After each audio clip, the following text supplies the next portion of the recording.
Le point numéro 10, donc questions diverses. J'ai le groupe Bossé rassemblé, M. Rossano, donc m'a posé justement quelques questions.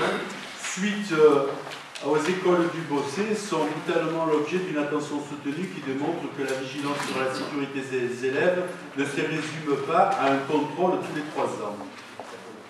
Donc, je suis tout à fait d'accord avec vous, c'est ce qu'on a essayé de prendre, en pensant que tous les dossiers se suivaient normalement.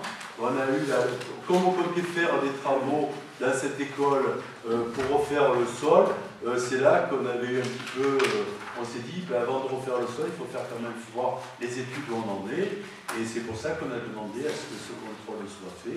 On attend le résultat ces jours-ci. On n'a pas attendu que le résultat se pose positif ou négatif. On a de suite travaillé, on a su ça le 27 décembre, juste avant le Nouvel An, le réveillon du Nouvel An. Donc, on a anticipé sur l'allocation des modulables. Je ne sais pas si vous avez eu le temps d'aller voir. Vous avez vu donc la grandeur des classes, 54 mètres carrés, tout équipé.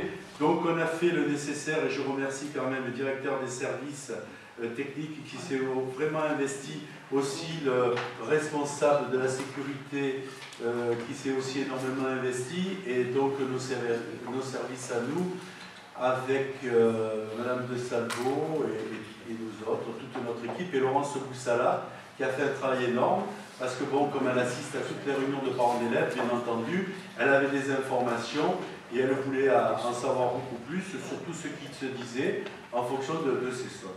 Donc je pense qu'on va avoir peut-être demain ou après-demain le résultat, s'il y a eu un problème d'amiante ou pas.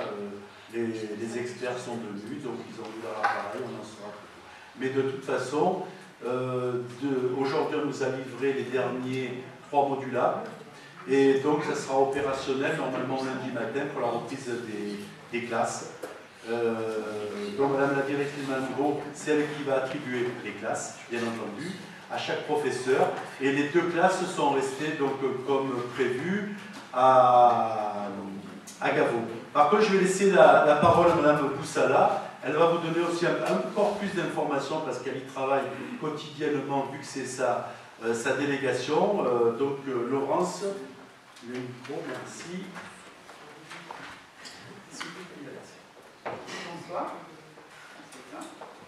Bonsoir. Donc, ma dernière information, les modulables sont tous en place. Le déménagement a commencé, donc nous avons déjà installé le service technique notamment a déjà installé les 2 classes qui resteront sur Gavot avec leur mobilier, et les Algeco qui étaient déjà en place, et ils finiront le déménagement demain pour que les classes puissent reprendre normalement dès lundi, avec donc 2 classes qui restent sur Gavot et les 6 dans les classes modulaires.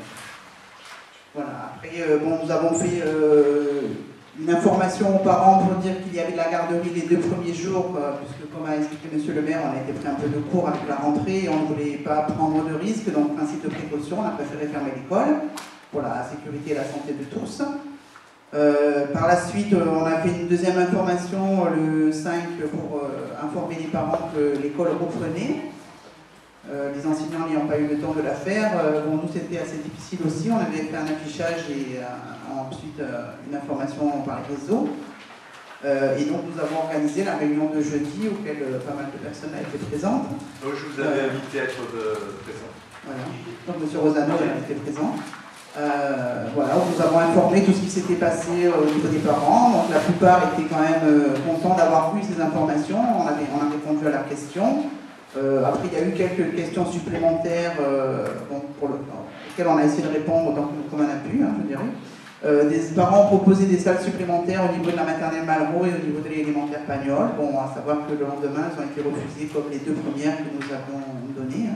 Donc, il faut savoir que la mairie a proposé quand même une dizaine, voire plus de salles. Les enseignants préférant travailler ensemble, ce qu'on comprend aussi, voilà, on préférait rester tous sur le même site, et c'est pour ça qu'ils se sont retrouvés avec 3 classes dans la même salle, donc qui est quand même la salle de l'association de la joie de vivre, qui est très très grande, ils font leur repas à 200 dedans, donc on ne les a pas mis non plus dans quelque chose. Donc voilà, donc je ne sais pas si vous avez des questions, peut-être je réponds facilement. Oui, parce qu'après je finirai sur les demandes. Oui, parce que c'est ma question. Non, juste pour les bâtiments, monsieur le maire, votre campagne électorale, on s'en souvient, vous faisiez fort de remédier aux défectuosités diverses. Et bien sûr, mais on savait qu'il y avait des problèmes, mais pas à ce point. Oui, mais ça fait beaucoup. Ça fait beaucoup. Le chauffage, la salle Azur, Alors, on découvre au fur et à mesure. On l'avait dit qu'il avait fait les façades. Et que dedans, c'était en mauvais état. On découvre au fur et à mesure. Et vous avez appris ces jours-ci qu'on a eu le CCAS. Hein, vous avez su. Pour information, quand même, le DUR de l'école Malraux ne précise aucunement ce problème de dalle.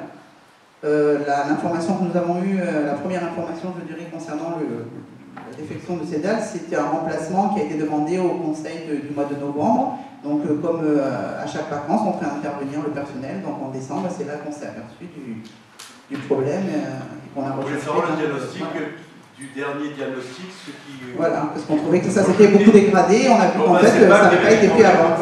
On connaît par anticipation le résultat du diagnostic compte tenu de l'époque de l'école, d'écoles utilisées. Et c'est vrai que tant que ce n'est pas décollé, il n'y a pas de risque. Et oui, parce que les joints sont sacrés. D'accord. Mais là, c'est pas bon. Que ça soit des peintures au plomb, tout ça, dans une école, c'était mon boulot. Alors, Oui, je sais que vous étiez... J'ai écouté Mme Godino le jour, parce que j'étais au fond de la Vous salle. étiez inspecteur d'académie. Je faisais comme Mme Godino. Voilà. Et il est clair que les parents, lors de cette réunion, ne pouvaient pas nier qu'ils étaient inquiets. Oui, on les a rassurés. Et dès qu'on parle d'amiante, c'est vrai que même nous, on était inquiets au départ. C'est sûr qu'après, on a pris des spécialistes qui nous ont un peu mieux informés. Bon, ça nous a beaucoup rassurés quand même, de savoir que finalement, les enfants n'ont probablement pas été exposés. Ça doit toujours être une priorité. Oui, mais c'est ce qu'on fait. C'est ce qu'on fait, croyez-moi. La preuve, vous avez vu, on a réagi très vite, en 3 semaines.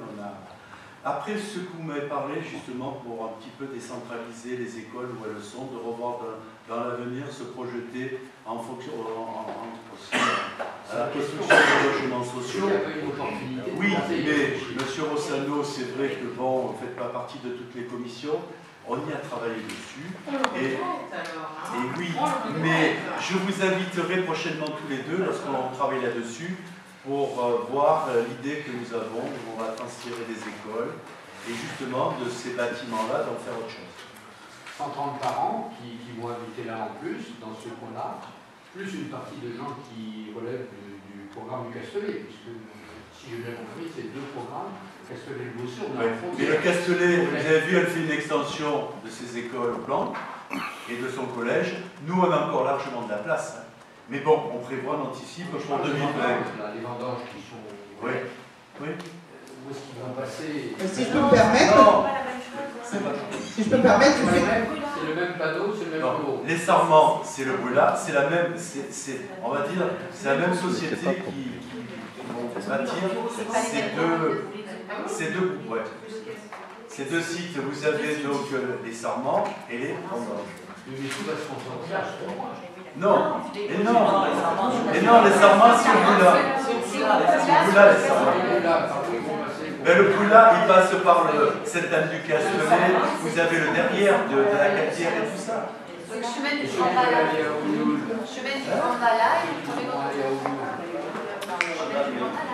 Les 3 quarts prennent l'autoroute à la Catière, ceux qui veulent aller au bout.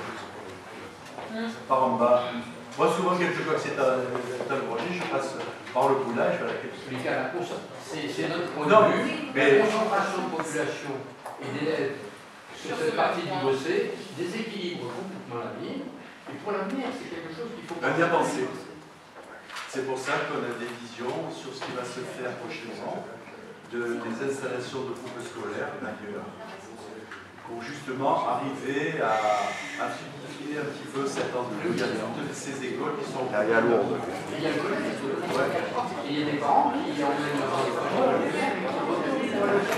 Par contre, je voulais remercier quand même aussi la solidarité qu'il y a eu des associations pour justement recevoir des élèves.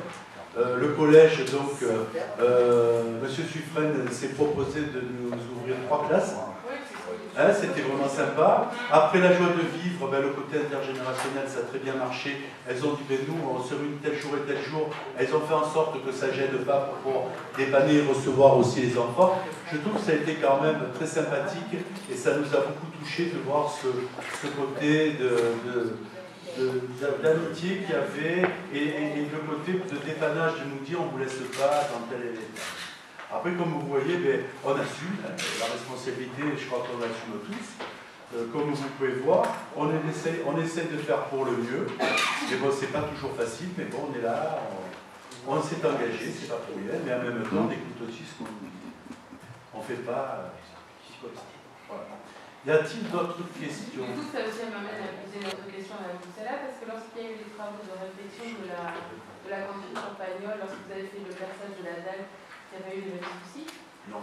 Non, c'est au niveau. Parce que le bâtiment est moins ancien. Non, c'est au niveau du préau, c'était un tuyau en fait qui passait dans le sol qui était amianté. Donc voilà, il a fallu le faire retirer et de ce fait-là, les procédures se mettent en place pour l'amiante. Hein, c'est des procédures obligatoires, on n'a pas le choix. D'accord. Et quel est le délai de travaux, parce que c'est à la Réunion, le délai de travaux posés pour Malraux? Alors Malraux, donc on ne va pas toucher bien entendu tant que les enfants fréquentent les modulables. On fera ça au début de l'été, les travaux de toute l'école. Je ne me souviens plus combien de surface. 1300 et quelques mètres carrés. 1300 mètres carrés. De sol à refaire. À refaire.